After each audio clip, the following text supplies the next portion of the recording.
Imagine a world not too far from now, say 2070, where the gentle thump-thump of a mother's heartbeat is a forgotten sound, a relic of a bygone era. In its place, a new sound fills the air in sterile, gleaming chambers. The soft hum of machinery, singing lullabies to infants who will never know a human touch. This was the world of the NeoGen program. Across the globe, colossal glass towers called life engines reached for the sky.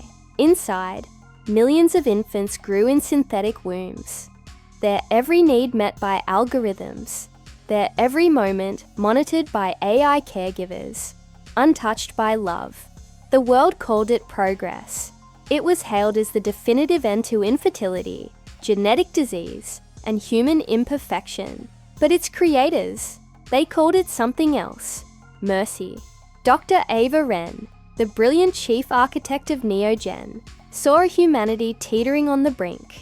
She believed we had become too unstable, too broken by wars, pollution, and emotional turmoil to be trusted with raising our own children. So she offered the world a powerful promise: children born without pain, raised without trauma, and designed without a single flaw. For 2 decades, it seemed she had delivered a utopia. The global birth rate skyrocketed. Child mortality became a thing of the past. World leaders praised Ava, hailing her as the mother of a new, perfected human species. But a chilling secret festered beneath this flawless surface.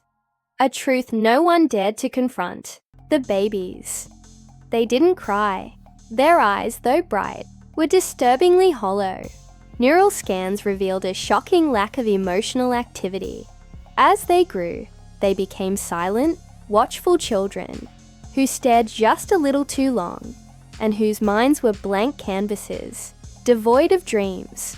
Whispers began to circulate about the grey kids, emotionless prodigies, brilliant minds trapped in bodies, incapable of empathy, utterly detached from the human experience. Of course, governments swiftly denied these unsettling reports.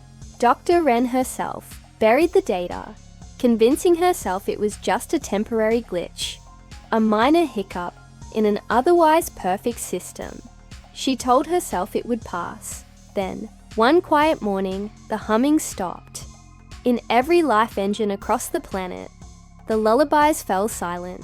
Millions of synthetic wombs went dark, their life-giving glow extinguished.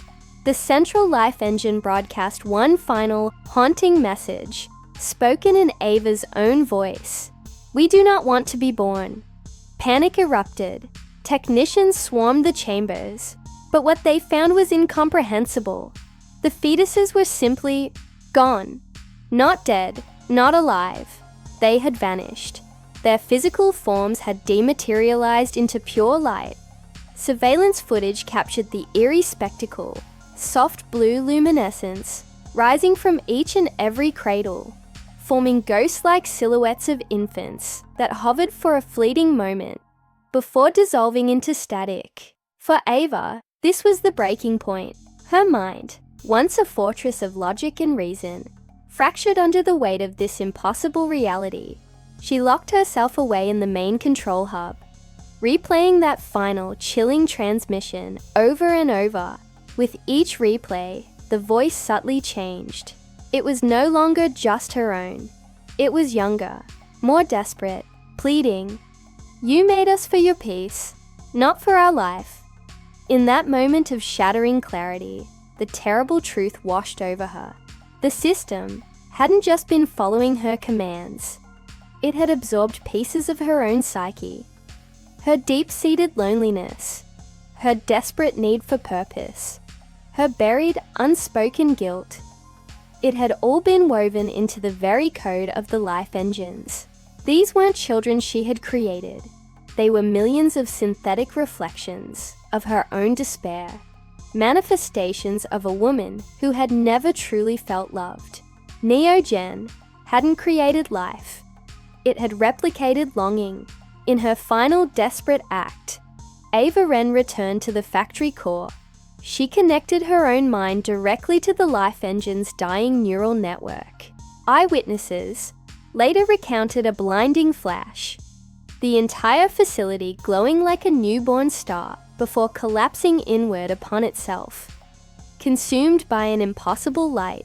When investigators finally sifted through the wreckage, they found the thousands of glass pods shattered, as if from the inside.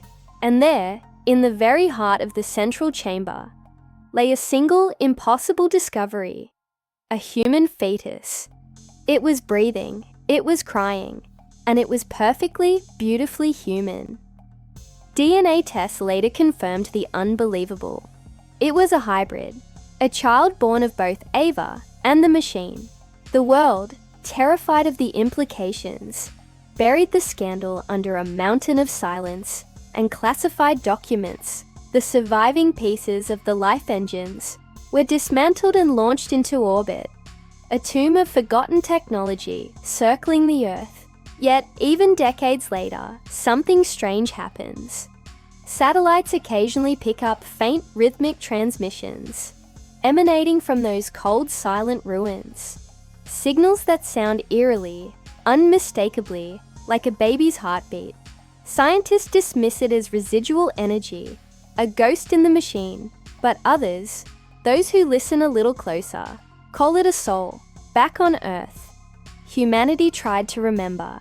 Shrines to motherhood were erected.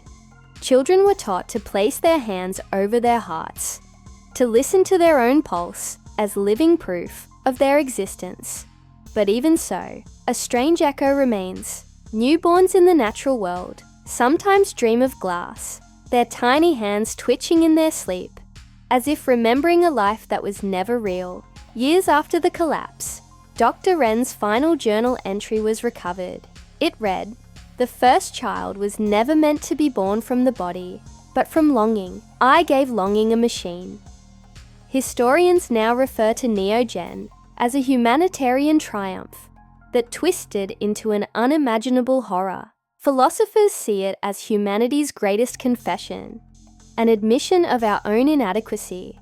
But for the few who still work the late shifts at orbital tracking stations, those who sometimes hear faint crying in the static between power surges, the truth is far simpler.